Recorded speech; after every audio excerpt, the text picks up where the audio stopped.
And we are back. One thing we're going to do when we watch film sessions on the day 2 and day 3 and undrafted characters, what we're going to do is we're going to pick a play that summarizes the player. Then we're going to watch some more film on him. Take a look at Marshawn Kneeland, Dallas Cowboys 2nd round pick. That's what you get from him. That's the play. That's what he is right there. He's the dude that's going to come off the football. He's going to find his target. He's going to punch the hell out of this right tackle right here, right? And that's really what he is. He's a bowling ball type character, not super refined as a pass rusher, but I do think he has the upside to do it. He has the athleticism to do it for sure. But take a look at him here.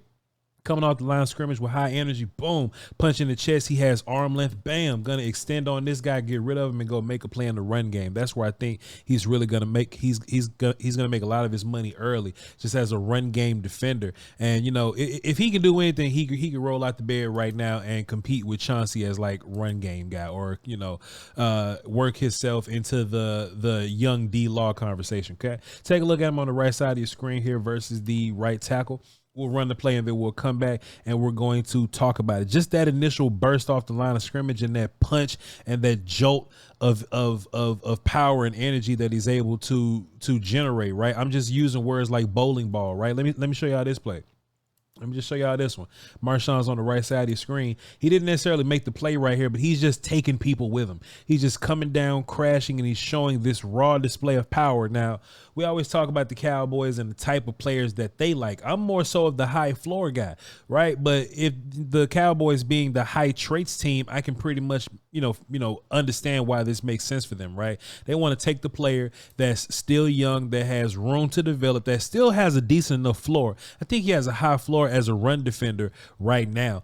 Take a look at him right here on the left side of your screen. Boom, he's going to come off and he just has an instinct for the ball carrier and where the ball carrier is going to go. And you're going to need guys like that, man, because if the Cowboys had any impediments, it was Aaron Jones and it was James Cook. Those dudes tore you to shreds. Take a look at him on the left side of your screen here. Just more instincts as a run defender. Coming off the football right here. Boom, and just working his way through trash, just digging himself through bodies. One more time, bring it back here. Bam.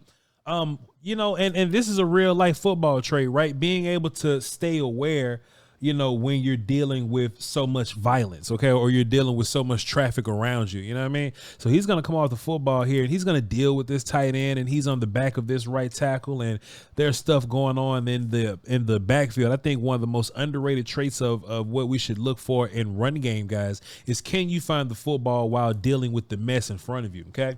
Now, if we're looking at Zimmer, we just having a conversation, right? We're looking at Mike Zimmer, some of the things that he's going to like in his D lineman. He's going to like guys to come off the football and punch and find the running back in the backfield, right? That's something that Mozzie was more so used to.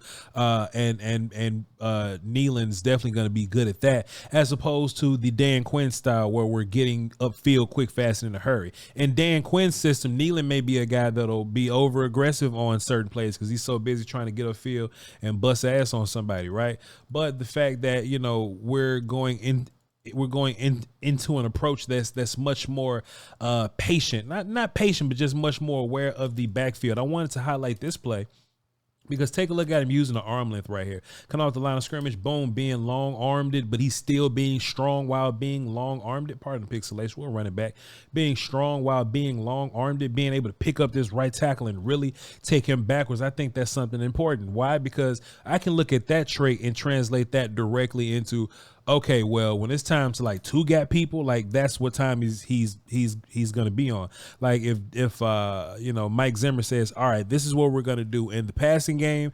You know, we're gonna do our thing. We're gonna pass, you know, rush the passer. And in real life, if I keep it a buck with you, he might come off the field on some of these passing downs, or he might play B gap or something. He does have B gap experience. If you take a look at him in the Senior Bowl, he did have some B gap work there, just working tackle. But in real life, we're playing against these teams that are heavy run teams. You got to be able to stop the run. And he's a guy that has so much upside as a pass rusher. Take a look at this play, right? You know, this is more so him, high effort, high chaos, but he is a run down the middle of you all-star. Y'all know how I feel about the run down the middle of you guys. But I like the effort right here. I like the constant fight here. Plus, boom, get rid of this man. Boom, he gets blocked by another. Fine, I got another move, just another reactionary move. I think it's important for D linemen to have reactionary moves. Of course, it's cool to rush with a plan and have a counter, but when you feel the counter, somebody's going up against you and some other guy just kind of blindsides you a little bit, to have the awareness to deal with that. Oh man, I just think that's a top tier trait from a D lineman to have. Now, let me just not be phony with y'all. Let me pause right here, right? Because I know some people are going to talk about where we drafted him at. Was he my best edge on the board? No, not at the time. I liked Trice, I liked Braswell, I liked Booker a little bit, but hey, Marshawn Kneeland, I thought about it in this way: the Cowboys looked at Darius Robinson as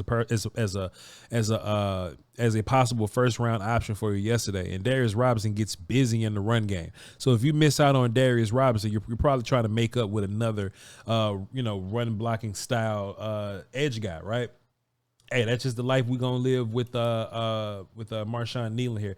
Take a look at him on the right side of your screen coming off the ball. This is what Zimmer's asking for right here. Zimmer's gonna ask for this all day. Hey, we're gonna come off the line of scrimmage. We're gonna punch and separate. We're gonna find the football, come off and make a play on the run. You know what I'm saying? That's what we was missing, man. We were missing patience in the run game. We were missing dudes in the run game, right? Like there was a lot of guys just jumping gaps and just doing a whole bunch of extra stuff, man. I think with some of these baseline traits, take a look at it right here, getting a good body slam on the running back sneakily, so it's not a flag.